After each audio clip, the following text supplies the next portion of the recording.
Halo semuanya, ada kabar super seru nih di penghujung tahun. Apalagi buat kalian para pemegang saham BBCA. Bank Sentral Asia baru aja ngumumin sesuatu yang gede, semacam kado akhir tahun yang bakal kita bedah bareng-bareng di sini. Oke, kita langsung aja ke angkanya ya. Angka yang perlu kamu tahu adalah ini, 6,77 triliun rupiah. Beneran, triliun. Itulah total dividen interim tunai yang bakal digelontorkan BBCA buat para pemegang sahamnya untuk tahun buku 2025. Gede banget. Nah, pertanyaannya sekarang, gimana caranya biar kita-kita ini bisa kebagian kue raksasa ini? Tenang, ini yang bakal kita bahas tuntas, langkah demi langkah, khusus buat kamu, para investor pemula. Eits, tapi sebelum kita bahas lebih jauh, kita samain dulu persepsinya ya. Kita mulai dari yang paling dasar dulu. Apa sih dividen interim itu? Jadi, gampangnya gini deh, dividen interim itu pembagian untung yang dibayar di muka. Persis kayak gambar ini, anggap aja ini bonus tengah tahun dari perusahaan.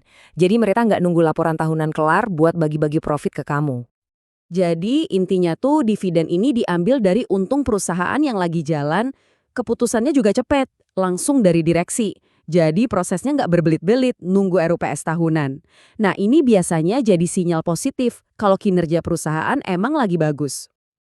Oke, terus mungkin kamu nanya, duit segede itu datangnya dari mana? Jawabannya simpel, karena kinerja keuangannya kuat banget. Yuk, kita intip dapur pacu di balik keputusan ini.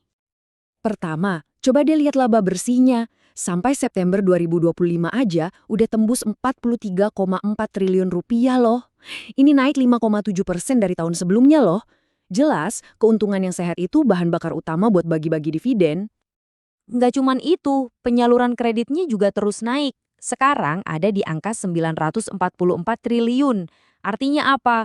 Artinya bisnis inti perbankannya jalan terus, makin ekspansif. Dan yang terakhir, dana murah atau casanya juga nanjak jadi 999 triliun rupiah. Ini nunjukin likuiditas yang kuat dan nasabah makin percaya. Nah, 3 pilar inilah yang jadi fondasi kuat kenapa BBCA berani bagi-bagi dividen segede ini. Oke, tadi kan kita ngomongin angka triliunan yang gede banget. Sekarang kita balik lagi ke kita-kita nih, investor retail. Artinya apa sih semua ini buat kamu secara pribadi? Nah, ini dia angka yang paling kamu tunggu. Untuk setiap satu lembar saham BBCA yang kamu punya, kamu bakal dapat Rp55. Dan yang keren, ini tuh naik 10% loh dari dividen interim tahun lalu. Kenaikan konsisten kayak gini, ini sinyal bagus banget.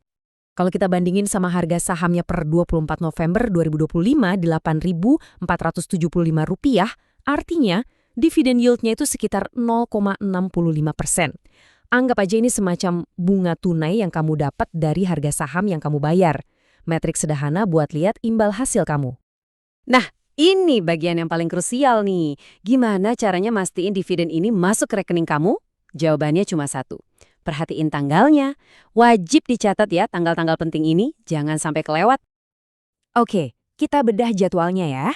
Ada 4 tanggal penting yang harus kamu ingat. Cium date-nya itu 2 Desember, ini hari penentuannya. Besoknya 3 Desember itu ex-date, terus 4 Desember ada recording date buat nyatet siapa aja yang berhak, dan hari hanya payment date 22 Desember, ini pas uangnya cair ke RDN kamu. Oke, dengerin baik-baik ya, karena ini beneran cuma beda 1 hari, tapi nentuin segalanya. Kamu harus udah punya saham BBCA, paling lambat pas pasar tutup tanggal 2 Desember. Itu cium date. Kalau kamu baru beli di tanggal 3 Desember atau ex-date, ya udah, kamu nggak akan dapat dividennya. Sesimpel itu, tapi fatal kalau kelewat. Oke, dari studi kasus BBCA barusan, ada beberapa pelajaran penting yang bisa kita ambil, khususnya buat kamu yang masih pemula di dunia saham. Jadi, ada 3 poin penting nih. Pertama, dividen itu bukti nyata kalau saham bisa ngasih untung tunai, nggak cuma dari kenaikan harga doang. Kedua, ingat, cuma perusahaan yang sehat dan untung yang bisa bagi-bagi dividen. Jadi, kinerja perusahaan itu fondasinya.